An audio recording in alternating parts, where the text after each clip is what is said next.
Thank you, Chairman Durbin. First, I'd like to start by thanking all the families that are here today, all the parents who are here because of a child they have lost, all the families that are here because you want us to see you and to know your concern.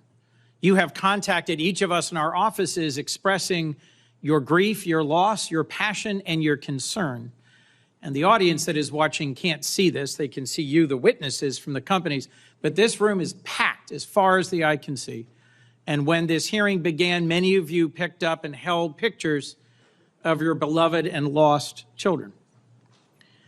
I benefit from and participate in social media, as do many members of the committee and our nation and our world. There are now a majority of people on earth participating in and in many ways benefiting from one of the platforms you have launched or you lead or you represent. And we have to recognize there are some real positives to social media. It has transformed modern life, but it has also had huge impacts on families, on children, on nations.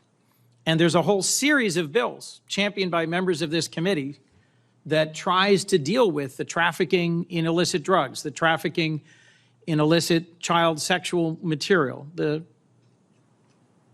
things that are facilitated on your platforms that may lead to self-harm or suicide. So we've heard from several of the leaders on this committee, the chair and ranking and very talented and experienced senators. The frame that we are looking at this is consumer protection. When there is some new technology, we put in place regulations to make sure that it is not overly harmful. As my friend Senator Klobuchar pointed out, one door flew off of one plane, no one was hurt, and yet the entire Boeing fleet of that type of plane was grounded, and a federal fit-for-purpose agency did an immediate safety review. I'm going to point not to the other pieces of legislation that I think are urgent that we take up and pass, but to the core question of transparency. If you're a company manufacturing a product that is allegedly addictive and harmful, one of the first things we look to is safety information. We try to give our constituents, our consumers, warnings, labels that help them understand what are the consequences of this product and how to use it safely or not. As you've heard pointedly from some of my colleagues, if you sell an addictive, defective, harmful product in this country in violation of regulations and warnings, you get sued. And what is distinct about platforms as an industry is most of the families who are here because there were not sufficient warnings and they cannot effectively sue you. So let me dig in for a moment if I can, because each of your companies voluntarily discloses information about the content and the safety investments you make and the actions you take. There was a question pressed, I think it was by Senator Graham earlier, about TikTok. I believe, Mr. Chu, you said invest $2 billion in safety. My background memo said your global revenue is $85 billion. Mr. Zuckerberg, my background memo says you're investing $5 billion in safety in Meta, and your annual revenue is on the order of $116 billion. So what matters, you can hear some expressions from the parents in the audience, what matters is the relative numbers and the absolute numbers. Your data folks, if there's anybody in this world who understand data, it's you guys. So I want to walk through whether or not these voluntary measures of disclosure of content and harm are sufficient. Because I would argue we're here because they're not. Without better information, how can policymakers know whether the protections you've testified about, the new initiatives, the starting programs, the monitoring, and the takedowns are actually working? How can we understand meaningfully how big these problems are without measuring and reporting data? Mr. Zuckerberg, your testimony referenced a National Academy of Sciences study that said at the population level, there is no proof about harm for mental health. Well, it may not be at the population level, but I'm looking at a room full of hundreds of parents who have lost children. And our challenge is to take the data and to make good decisions about protecting families and children from harm. So let me ask about what your companies do or don't report.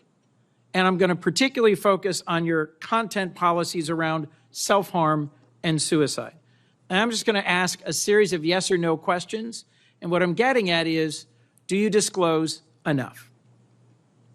Mr. Zuckerberg, from your policies prohibiting content about suicide or self-harm, do you report an estimate of the total amount of content, not a percentage of the overall, not a prevalence number, but the total amount of content on your platform that violates this policy?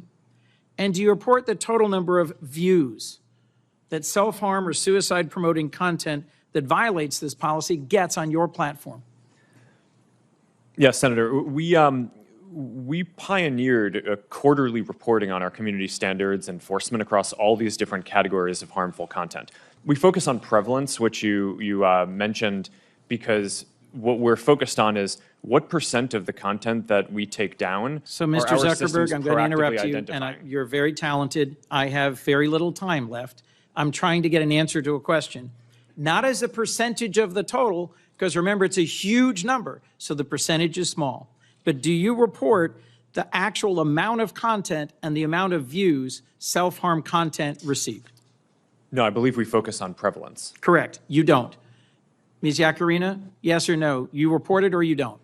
Senator, as a reminder, we have less than 1% of our users that are between the ages of 13 and 17. Do you report the absolute number of how many images and how often viewed? Posts and accounts that we've taken down in 2023. Yes. We've taken over almost 1 million posts down that in regards to mental health and self-harm. Mr. Chu, do you disclose the number of appearances of these types of content and how many are viewed before they're taken down? Senator, we disclose the number we take down based on each category of violation and how many of that were taken down proactively before it was reported. Mr. Spiegel? Yes, Senator, we do disclose. Mr. Citron? Yes, we do. So I've got 3 more questions I'd love to walk through if I had unlimited time. I will submit them for the record. The larger point is that platforms need to hand over more content about how the algorithms work, what the content does, and what the consequences are. Not at the aggregate, not at the population level, but the actual numbers of cases so we can understand the content. In closing, Mr. Chairman, I have a bipartisan bill, the Platform Accountability and Transparency Act, co-sponsored by Senators Cornyn, Klobuchar, Blumenthal on this committee and Senator Cassidy and others. It's in front of the Commerce Committee, not this committee. But it would set reasonable standards for disclosure and transparency to make sure that we're doing our jobs based on data. Yes, there's a lot of emotion in this field, understandably. But if we're going to legislate responsibly about the management of the content on your platforms, we need to have better data. Is there any one of you willing to say now that you support this bill? Mr. Chairman, let the record reflect a yawning silence from the leaders of the social media platforms. Thank you. Thanks, Senator Coons. We're on